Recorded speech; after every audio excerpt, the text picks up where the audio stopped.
Hi, I'm Liz Wilson and I'm one of the family consultants at Dimensions. I'm mum to a young woman with learning disability, but I also have a younger brother who's in his 50s now. Um, I've been my brother's main support for over 10 years now since my mum died, and actually a good bit longer than that because she had dementia for a long time. And I share the responsibility with my younger sister, but she lives a few hundred miles away, so it's me that does day-to-day support of my brother. And I'm Annie Ferguson. I'm also part of Liz's team, Associate Family Consultants. My brother's supported by Dimensions over in the West Midlands, which is actually 125, 130 miles away from where I live. I also took over being an advocate for my brother and being his sort of family carer when both of our parents died 20 years ago, and he moved from the family home into care. So I consider myself really lucky to have my brother living round the corner. It makes things loads easier. But unlike your brother, he's not supported by an organisation. Kenny has a direct payment, well, which I manage. So I employ the team that support him. It's really changed the nature of my relationship with Kenny. When mum and dad were still alive, it was all about the good times, really. And these days I find that I spend a lot of my time dealing with the system on Kenny's behalf. Mum and dad were always really, really worried that he'd become a burden on his sisters. And honestly, Kenny never has been. The system, on the other hand, can be quite burdensome and take quite a lot of time. Yeah, my experience is pretty similar, really. My brother's younger than me, quite a bit younger than me, and I've always had a really close involvement, growing up together and sort of in later life. And then when our parents died, it was kind of quite a sudden change. Our mum was only ill for a short period before she died, so it was kind of plummeted into this new role. Really had no clue about the reality of adult services, social care, and, like Liz says, trying to navigate your way through all of that maze of the system. It is, isn't it? I mean, I lived at quite a distance from my mum and my brother for most of my adult life. I've moved away when I was still in my teens, and my involvement then was really different. So when things went wrong with Kenny's support while he was still living in the south, he left home while mum and dad were still alive, and he moved up here. There was a real change in the kinds of things I did. I wished that my parents had listened more to me when they were still alive.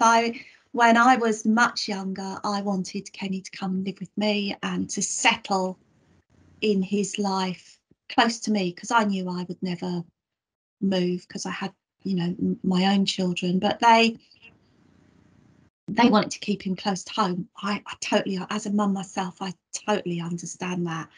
Things would have been a lot easier if there'd been, I suppose, more of a managed handover between who did what. When our mum died, we were all, as a family, very clear we wanted my brother to stay in the same town that he'd lived all his life. That kind of worked for about 15 years, and then out of the blue, the home that he was in closed at very short notice. And it was incredibly difficult to find him somewhere else to live. And if I'd known then what I know now, I would have moved him closer to me to live nearby. Whereas now I visit him, he's 2.5 hours away each direction. So my visits are a whole day. He's kind of lived away for so long. The thought of moving him yet again to a completely unknown town, if he was to move here, where the only people he would know would be me and my family, my own family, is just a step too far for me. He's best where he's settled now.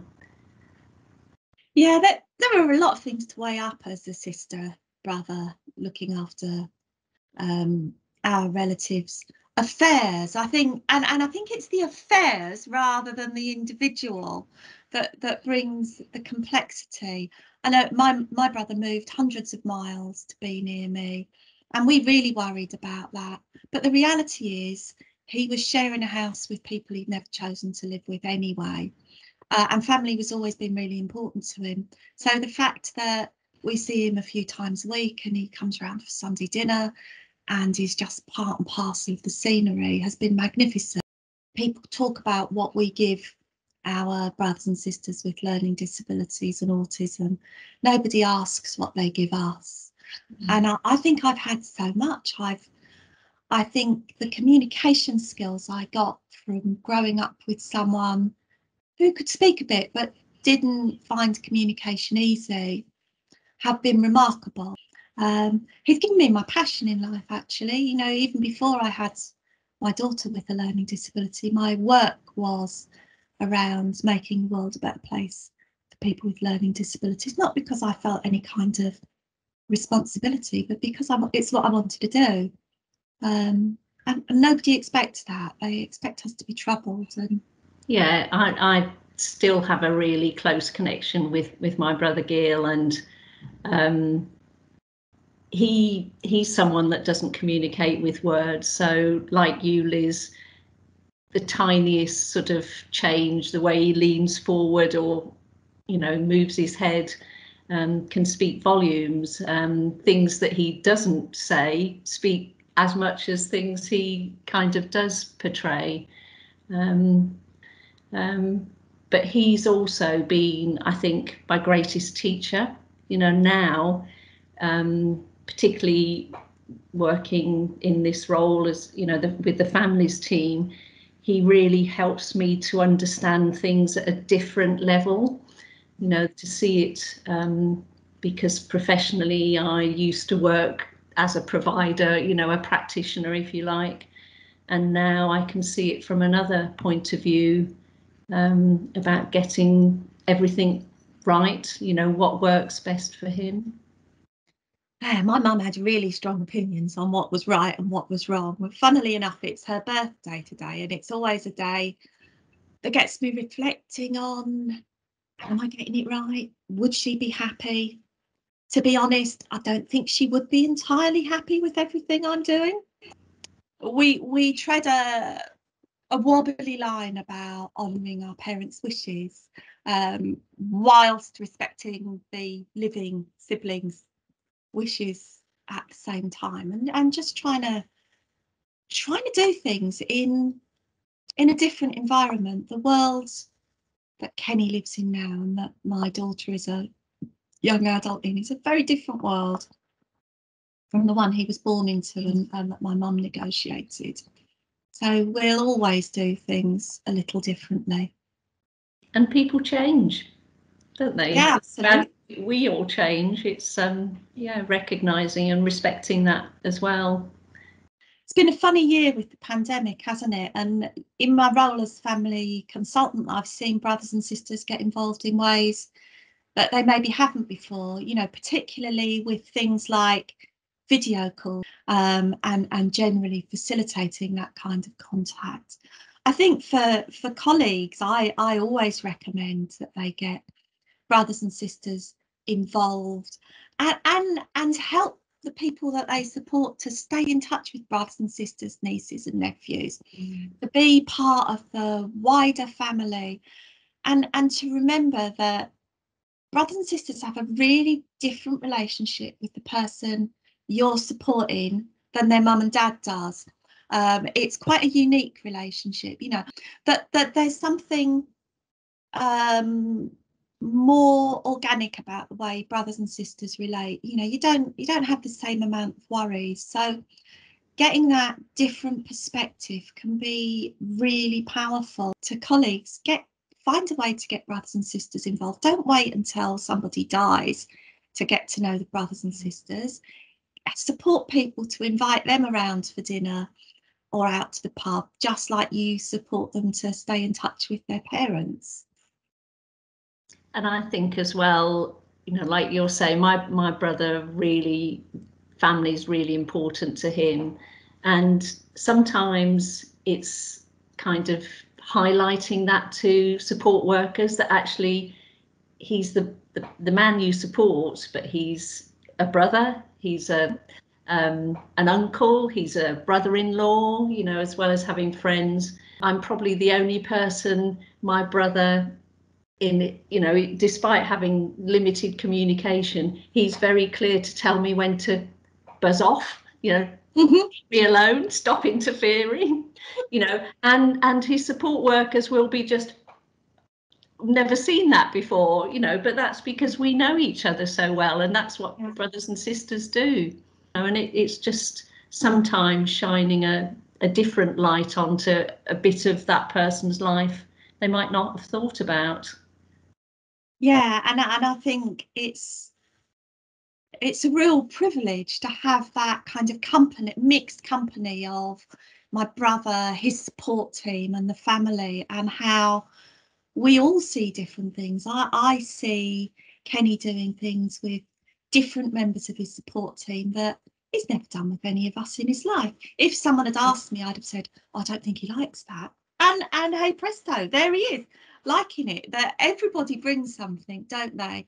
It's not really about a hierarchy. It's about making sure that you get as many different views and opinions and opportunity into the mix as possible, because together we make a really fine team. But leave somebody out and you miss something critical. Yeah, that opportunity to spend time together makes a powerful difference. The thing I've really appreciated in the last 5 years is when my brother has a hospital, a doctor's appointment, something like that, when one of his support workers and I go with him, we all go together, so we are the team, and it is just so much more successful. You know, they can offer the day-to-day, you know, his current medication, whatever it might be, but I can give that bigger picture, you know, some of the health history or family history, to put it in perspective, you know, what's been tried in the past, because inevitably there are always lots of staff changes, so a lot of that could, you know, just be unknown to even the most experienced support worker. Yeah, absolutely. We've had that really being brought home over the last couple of months when Kenny's been having a dementia assessment. And I haven't lived with Kenny for 40 years. You know, that's a long time of not living with someone. I don't know the minute details of his day-to-day. I do know the history, and I have an overview, and I remember what was going on 10 years ago, and there's no one in his team who goes back that far. No. But it needed both of us to give that rounded picture of the past and the present. And I don't, you know, I wouldn't say that I know Kenny better than his support staff do. I'd say we know him differently. So I carry that history. I can give context to some of the weird things he brings up from time to time, completely without any jogging. You know, he'll mention a name or an event, and they'll be on the phone saying, what's that all about? You know, and we just round his life up together. We couldn't do it without each other.